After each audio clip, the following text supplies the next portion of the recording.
Hello जी, नमस्कार, सलाम, सत श्री अकाल। Wish you all a very very bright and prosperous future. मैं आपका अपना डॉक्टर सचिन कपूर एक बार फिर से आपके सामने हूं जी, इस माध्यम के जरिए जो कि है यूट्यूब। एंड बहुत लंबे समय से हम एक दूसरे को जानते हैं। कुछ समय से आप मुझे मिस कर रहे थे, मैं भी आपको बहुत मिस कर रहा था। कुछ पर्सनल रीजंस थे जिसकी वजह से आप मुझे यूट्यूब पे नहीं देख पा रहे थे, लेकिन अब से आप मुझे रेगुलरली यूट्यूब पे देखेंगे। आज मैं आपके सामने क्यों एक बड़ी ही इंपॉर्टेंट बात, रेगुलरली थाउजेंड्स ऑफ स्टूडेंट्स मुझे मैसेजेस कर रहे हैं ये जानने के लिए कि सर क्या नीट का एग्जाम पोस्टपोन होगा। कुछ ये लिख रहे हैं कि सर क्या एग्जाम अगले साल हो जाना चाहिए। कुछ ये भी पूछ रहे हैं कि सर क्या अगर ये एग्जाम पोस्टपोन होता है नीट 2020 तो नीट 2021 पे क्या फर्क पड़ेगा, क्या उसके लिए सिलेबस रिड्यूस कर दिया जाएगा।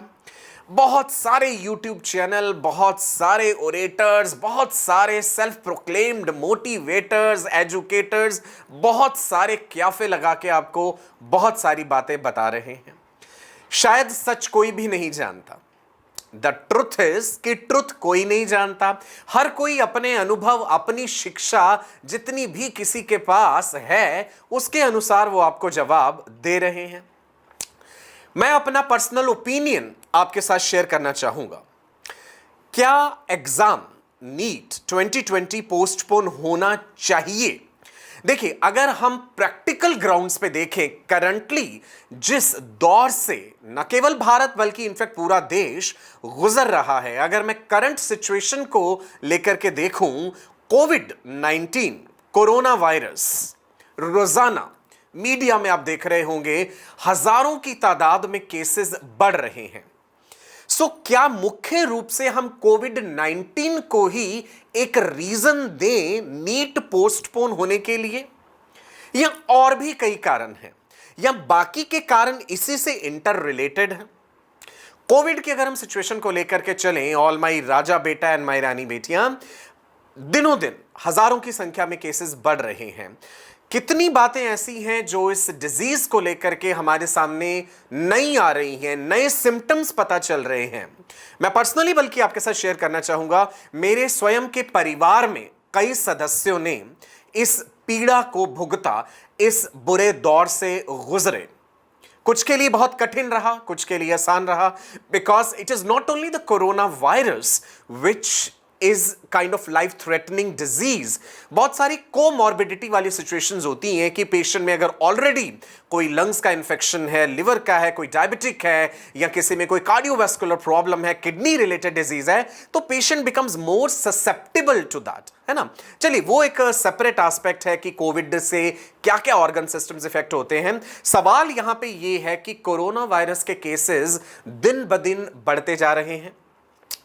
ऐसे में हमने लगभग मिड सितंबर में 13 सितंबर को हमने जो नीट का एग्जाम सरकार ने जो डिसाइड कर लिया है, और सरकार एडमेंट है इस एग्जाम को कराने के लिए, कितने भी आप इंतजामात कर लीजिए, कितने भी पुख्ता तरीके से इंतजामात कर लीजिए, संभव नहीं है उस लेवल की सोशल डिस्टेंसिंग बना पाना। हाल फिलहाल में कुछ एग्जाम्स जो हुए हैं, आपने देखा होगा मीडिया में, अखबारों में, इंटरनेट पे, कई जगहों पे सोशल डिस्टेंसिंग फॉलो नहीं हो पाती। ये संभव नहीं है भाई, इंडिया है, भारत है, कितनी पॉपुलेशन है, राइट? संभव नहीं है। सो स्वाभाविक है अगर एग्जाम कंडक्ट होता है, the probability that this particular virus will spread at a very large scale, the probability is very high.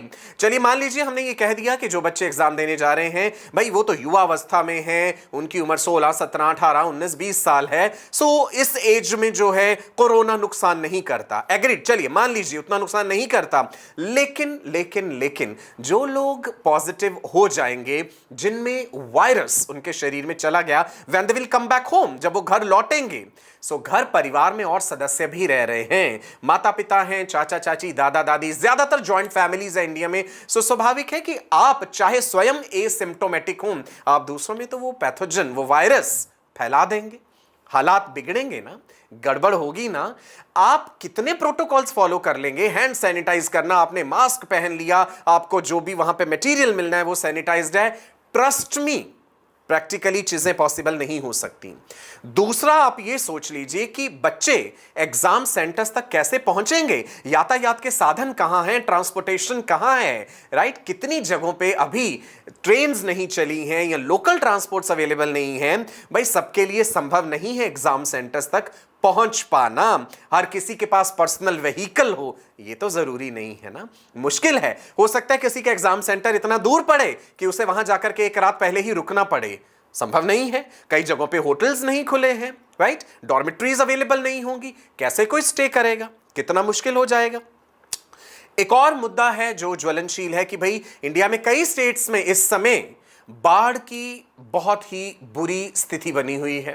हालात इतने खराब हैं, लोगों के घरों तक पानी भरा हुआ है, शायद खाने पीने के लिए भी कई घरों में बहुत मुश्किल हालात क्रिएट हो चुके हैं। ऐसे में एक इतना इंपॉर्टेंट एग्जाम कंडक्ट करवाना जो बच्चों का फ्यूचर डिसाइड करता है, बच्चे कितने भावुक हो जाते हैं अपने एग्जाम्स को लेकर के, सो बड़ी ही मुश्किल परिस्थिति हो जाएगी। वहीं यूनिवर्सिटी ग्रांट्स कमीशन यूजीसी ने कहा है कि इंडिया में सभी स्टेट्स 30 सितंबर से पहले अपने एग्जाम्स कंडक्ट कराएं। भाई, आपने फरमान तो जारी कर दिया, पर क्या आपने प्रैक्टिकल ग्राउंड्स पे आकर के चीजों को समझा, परखा? It is like making policies for the farmers while you are sitting in air condition rooms, है ना? आप अपने तन पे वो हालात गुजार करके देखिए, उस पीड़ा को सहन करके देखिए, तब आपको ये स्थिति पता चलेगी कि क्या वाकई ही बच्चे एग्जाम दे पाएंगे उस सिचुएशन में। सो मेरा पर्सनल ओपिनियन जो है, अगर वो पूछा जाए, राइट, एज एन एजुकेशनिस्ट, अगर मेरा 20 साल से भी ज्यादा का जो अनुभव रहा है अपना टीचिंग करियर में, मैं तो ये पर्सनली चाहता हूं कि एग्जाम को अभी पोस्टपोन कर देना चाहिए। जान है तो जहान है, यदि जीवन है तो एग्जाम्स भी आते रहेंगे।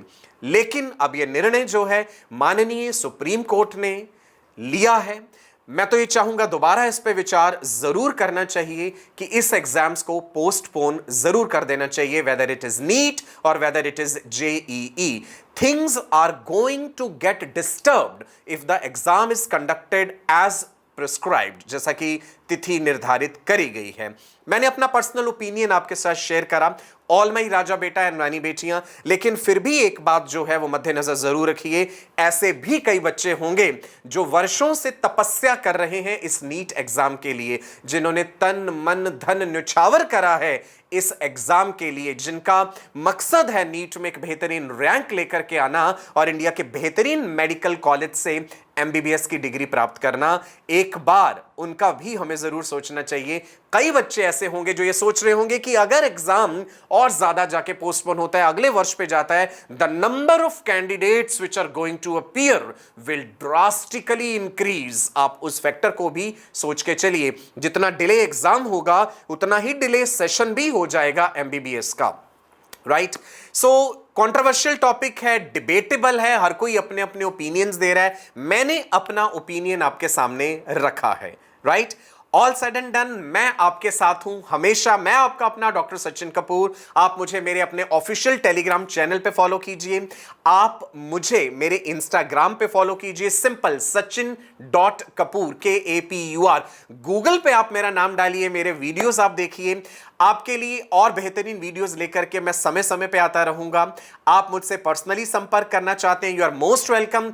इंस्टाग्राम पे जाइए, मेरा टोटल प्रोफाइल बायो आपको वहां पे मिल जाएगा। आपके मन में जो शंका है, जो सवाल है, वो आप मुझसे पूछ सकते हैं। आपके उज्जवल भविष्य की कामना करते हुए मैं आपका अपना डॉक्टर सचिन कपूर आपसे विदा लेता हूं जी।